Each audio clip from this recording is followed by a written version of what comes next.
How many more must die? 100, 1,000, 10,000, a million? What is your blood price?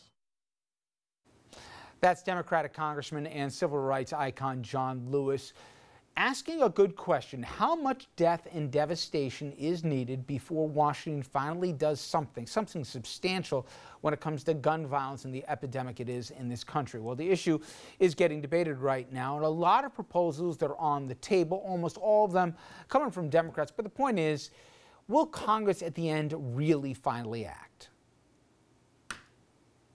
Well, I recently spoke about that very question with Avery Gardiner. She's co-president of the Brady Campaign and the Center to Prevent Gun Violence. I'm sure I'm not the first person to echo these sentiments, but this is like a vicious Groundhog Day scenario. The dateline will change, the numbers will change. Now the greatest mass shooting moves to Las Vegas with this ignominious record, but you get the sense that at the end of the day, I know the polls, more than 90% of people want universal background checks on guns. I know 2 out of 3 Americans want to ban assault weapons.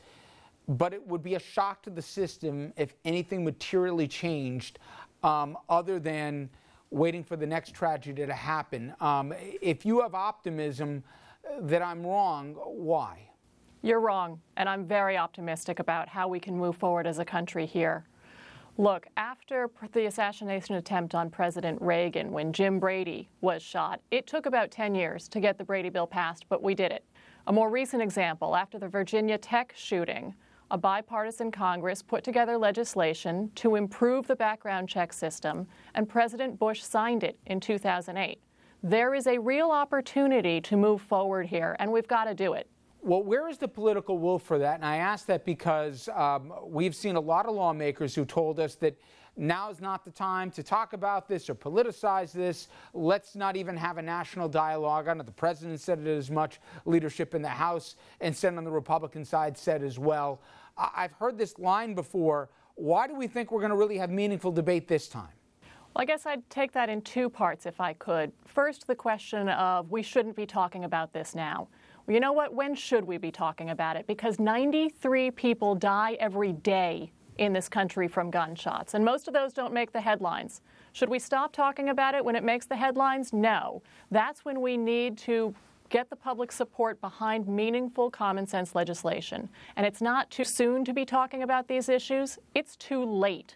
Now, to your second question on what's different in terms of the political will, look, I was on Capitol Hill with 5 senators at a Hill press conference, and each and every one of them said that now is the time, but that it's also up to the American people, and I agree with them. I don't know of an issue that has broader bipartisan support than this one. When 90% of Americans want something, they have to stand up, they have to make their voices heard, they have to call Congress, and they have to hold our congressional representatives responsible. To that end, I want to ask about the influence of the NRA and more specifically in what way, because obviously in our region, Sandy Hook had a very personal impact to a lot of our viewers. And I thought, at least for one, especially with the tone-deaf response by the NRA in the days that followed, and some Republicans that seemed to say we need to do something, that would have been the turning point. But clearly, whether it was fear of being primaried or whether it was campaign contributions or we're going to go to somebody else or not go to them anymore or political support, what is the chilling fear for some of those lawmakers on the Hill who, when the red lights are off and the cameras, say to you, you know, Avery, I really would like to do something in this, but I can't. What is the fear specifically of the NRA, why they just can't go that extra yard? You know, the NRA represents some pretty extreme positions. They're against background checks. They're in support of silencers that make it easier for criminals to commit their crimes undetected. We need to be talking about the extreme positions that the NRA is staking out here. Look, the people who are scared by the NRA, they're on the wrong side of history. Well, again, I thought after Newtown we would have seen a more substantive change. We've seen in certain states, including in our region, in New York and Connecticut, and to a degree New Jersey as well, but nationally we didn't. To that point, some have argued that Democrats took a more ambitious agenda where it wasn't limited to background checks. They talked about assault weapons and other restrictions or reinterpretations of the limits of the Second Amendment. Is there a different approach this time to limit the conversation to universal background checks, or is another comprehensive approach being suggested by groups like yours to folks on the Hill? Don't limit it just to who's asking for a gun, but what kind of guns they can get, etc. Well, I have to take issue with something you said there. You talked about proposals that might infringe on Second Amendment rights, and what we're talking about does not infringe on Second Amendment rights. What we're talking about doing is developing a system, and yes, it needs to be a comprehensive one, not a piecemeal one, but a comprehensive system that makes it a lot harder for dangerous people to get guns. Let me give you an example. Today, a convicted felon could be released from prison, go across the street to a gun show, and buy an assault weapon. He could then go online and with no background check at all, buy an aftermarket device that will convert that to the functional equivalent of a machine gun. We need some changes in the system because that's frankly absurd. We need to stop it. And that does require a better background check system. You know, 1 in 5 guns sold in America today is sold without a background check. We can kind of repeat some of the same conversations, whether it was in Blacksburg, Virginia, whether it was in Newtown, Connecticut, whether it was in Orlando, Florida, now Las Vegas, and many points in between.